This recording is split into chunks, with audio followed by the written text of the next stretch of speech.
Ayan po mga kalingap, magandang umaga po sa inyong lahat, magandang hapon at magandang gabi.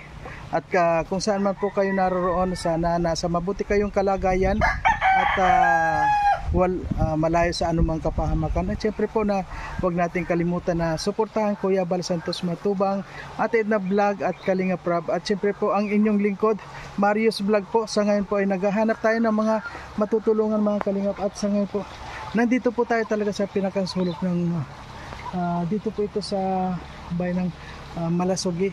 At ito nga po nakita natin, meron po ditong isang bahay. Kung nakita nyo itong ito pong nasa likod natin at ang nakatira nga po dito ay isa pong mga matanda na po sila So mga kalingap, samahan nyo ako at tatanungin ho natin kung ano naman yung mga kanilang buhay-buhay o kanilang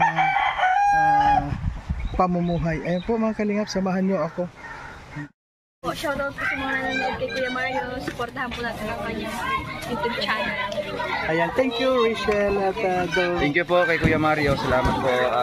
Support po natin ang kanyang YouTube channel mga kalingap. Support po sa pamamagitan po ng pag-like, pag-share, and pag-subscribe po sa kanyang YouTube channel. Ay syempre, panoorin po natin yung kanyang mga ina-upload na mga charity works at mga live stream po niya.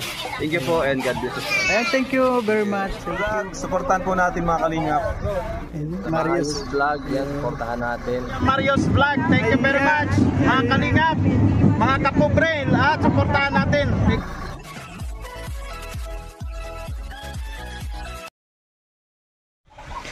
Ayan po mga kalingap, so nandito na po tayo at bago po natin tingnan yung tao, ito po yung kanyang paligid. Ayan po ang kasi po ang daanan nandun po sa kabila hindi mo po maakalain na may bahay dito kasi natatakpan na po siya ng itong mga kakahuyan. Ito po, ayan. Ayan po mga kalingap, samahan nyo ako. Hello tao po. Hello po Nay.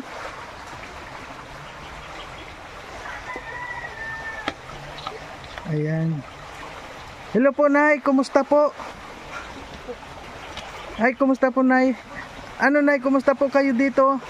Okay lang po. Saan yung bahay ito? Ayan po Nay, ito po yung bahay nyo. Opo. Ayan. Ilan po kayo dito natutulog na sa bahay na to? Apat po kami. Yung may asawa ka pa po? Opo. Ano pong pangalan nyo Nay? Consuelo. Consuelo? Silvio. Consuelo, di ba yung pangalan ng lalaki yun, Consuelo? Hindi Yung po. asawa ko ay Joselito Rucas. Ilan na po edad ninyo? 67 po. Ay, 67 kayo. Yung pong asawa ninyo, 69 po siguro yun. 69. ano po yung trabaho niya po? Siya lang po yung nag-aalaga po ng mga kalabaw ng mga pangbiyahe. Nagpapaupa po siya. Opo. Ayun. Ano po, kumusta naman po yung inyong kabuhayan dito? Ng kunti, nakakatyaga din naman po ng ano din naman po pag ako'y nagagamot, naghihilot, suob po, ganyan lang naman po. Nagsusuob kayo? Opo. So, meron naman po kayong nakukustomer dito? Opo. May pupunta naman. Ayun. Kaya kita mo yan Nay, ito pong bahay ninyo, hindi na ninyo na ipagawa. Hindi na ninyo na ipagawa itong bahay ninyo? Hindi na po, wala ka po ang bili ng pawid. Wala na kayong pambili ng pawid. At ilang pawid lang naman po ito, kaunti lang to. Saan ho ang ano po ito, kusina ito? Kusina po ito. Kusina iyan. So naggawa na lang po kayong kusina sa loob. Yung mga may apo po kayo? Meron po yung kasama ko din po dito. Ang kasama mo din dito. Buti naman po nagkasya kayo dito sa maliit na kubo na to. Opo naman. Ayun mga kalingap at sinanip. Ano nga po yung pangalan nyo? Consuelo. Consuelo. Silvio. Napaka-consuelo po ng pangalan nyo. Ayun. Ano naman po yung kuhanin nyo dito? Ilang taon na po kayo dito nakatira? 2007. So hindi pa po kayo nagtatagal dito, 2007, ibig sabihin magpipitong magpipitong taon pa lang kayo dito. 2007 ba kayo? Nga po 2007. Hindi po kayo natatakot dito kapag nagbaha, ayan po yung kwan, may tubig. Yun naman po. At may ano na po na ito. At po pag hindi po magbaba, inaano yan, natutuyo po sinasara. Sinasara naman po. Pinatutuyo po. Lalo po pag may bagyo. Kumusta naman po ang loob ng bahay niyo? Tumutulo din po ba o nilagyan ko lang po ng mga mga ganun-ganun nilalagyan mo ng para hindi tumulo? Opo. Kasi nakikita po diyan kahit na dito sa labas o talagang kita na yung mga buto-buto. Ano po? Ilan po na ang anak ninyo? 4 po ang anak ko, may asawa na po ang 3. May mga asawa na din po. At pupunta din po sila dito? Minsan po pumunta dito pag walang pasok ang mga anak na bisita sa aming mag-asawa.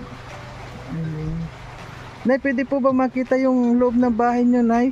Hindi po. Ayan po mga kalingap. Silipin din po natin.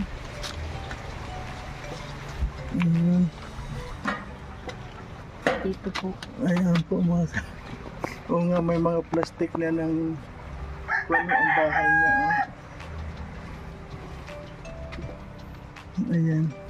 Ayan po, pagpasok niyo po talaga mga kalingap, ay ito na po. Ayan, sana yung kusina. Nilalagyan ko lang po. Ayan, nilalagyan na po ng mga, ayan. Ito po yung loob ng bahay niya. Ayan po. Alam niyo, sa ganito niyo po makikita yung naghihirap din po talaga ang buhay. Tingnan niyo po. Ganito po ang bahay. Ibig niyo po na sabihin dito, 4 kayo. Kasya po. Dito. Payat po yung asawa ko. Ayan. At dito. Ayan po mga kalingap. May mga takip na po. Kaya nga, patingin nga po ng kusina nyo, Nay. Ayan po mga kalingap. Sana pong ito po yung kanyang kusina dapat. Ayan. Sa kahirapan ho ng buhay, hindi na po na. Ayan, labas na po tayo. Ayan po mga kalingap. Sa kahirapan po ng buhay, hindi na maipagawa yung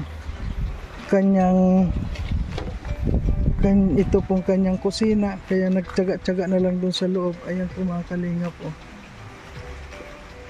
Ayan, nakita nga po natin sa loob at talagang nakakaawa din po. Ayan po, isa na naman po ito mga kalingap sa dapat po nating mga tulungan, kahit man lang sana maipa-repair itong kanyang bahay. At tatanungin na nga ho natin kung itong lupang ito ay sa kanila.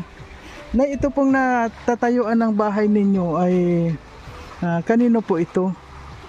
Pero po itong may-ari, kami lang po parang pinatiran na muna habang di pa nila kailangan. So ibig po sabihin itong lupa na ito kukunin na rin? Sabi po noong may pumunta po dito, sinirvey nga po ito, ang sabi ibibinta na nila. So, halimbawa po na alisin na po itong lupa na to, kunin na itong lupa na to, saan naman po kayo lilipat? Pero po ang sabi nila, baka daw bigyan kami doon ng din daw po. Doon banda doon sa? Doon daw po sa may yan. Dulo na to. Opo. Ayan. At pag halimbawa nandun po, mayroon naman po kayong pampatayo ng bahay. Basta daw po, bibigyan lang daw po kami ng lupa.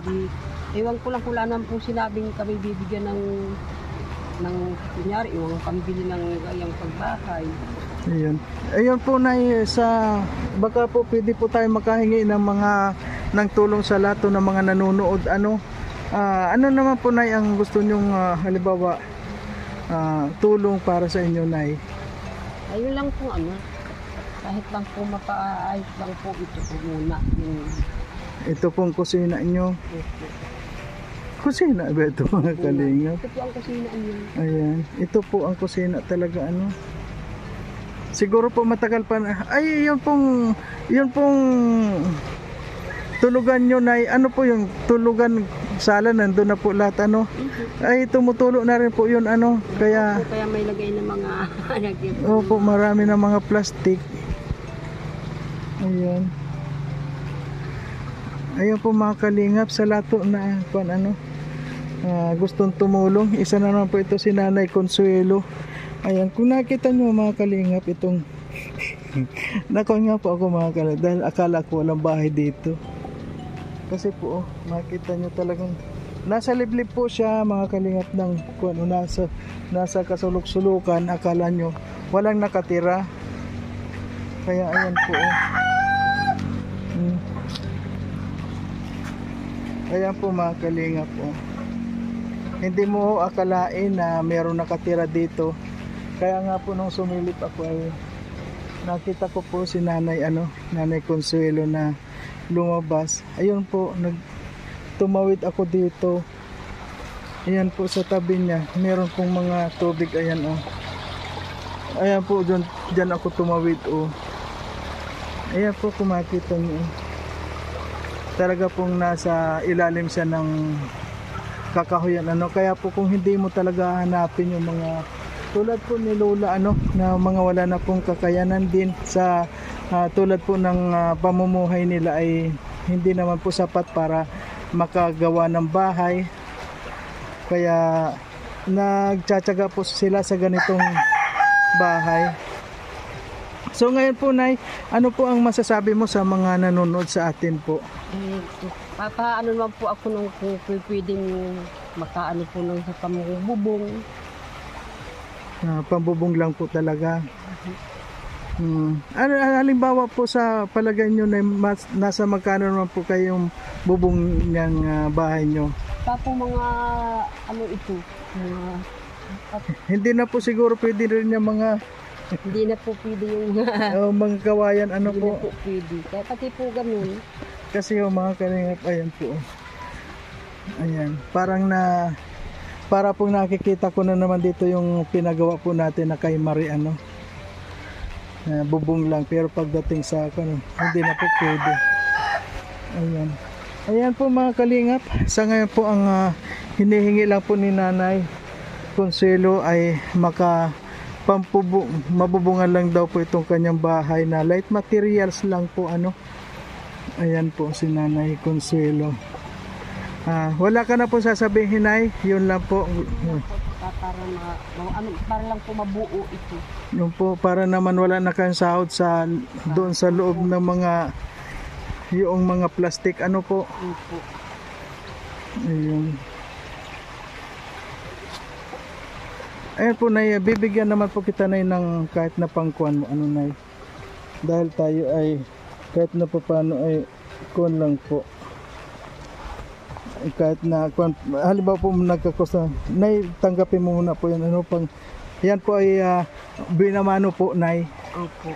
Pampabuenas po yan sa iyo Nay. Pwede ka na salamat po. Ayan po Nay, anong masasabi mo po sa akin Nay? Tapos salamat po ako sa inyo. Ayan. Lalong-lalo na po kayo ang nakakita ng aking bahay. Okay, sige po Nay, hanggang dito na lamang po at sana po Nay, magdasal po tayo na sana makarating kami ulit dito. Kami na hindi na ako. Opo. Kami na po na may kasama na na titingin na sa bahay ninyo kung pwedeng i-repair. Po? Opo. Ayan. Ayan po mga kalingap, yan lang po ang sabi ni Nanay na gusto niya lang ma-repair ang kanyang bahay. Ayan mga kalingap, so nakausap na po natin si Nanay Consuelo. At sana po makabalik po tayo dito na meron na pong aksyon para sa kahilingan ni Nanay Consuelo na maipa-repair man lang po itong kanyang bahay. Talaga pong ibang-iba na po siya. Hindi na po ito bahay, talagang bahay nag-iba na to. Kaya nga po nakita nyo naman po yung nasa loob talaga naman na halos lahat po naka-plastic na nakasahod.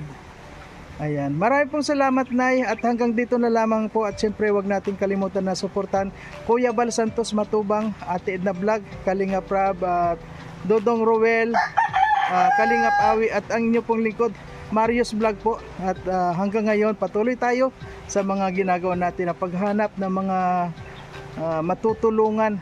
At sa ngayon nga po, nandito po tayo sa kasulok-sulukan na hindi mo ho alam kung bahay po ito, kaya dapat po sa mga naghahanap talaga ng mga matutulungan, yun pong titingnan natin sa mga kaloob-looban, kasi minsan po yung mga walang kakayanan po, nasa pinakang sulok na po yan, parang itinapon na sila doon. Kaya ito po, hanggang sa muli mga kalingap, bye bye po.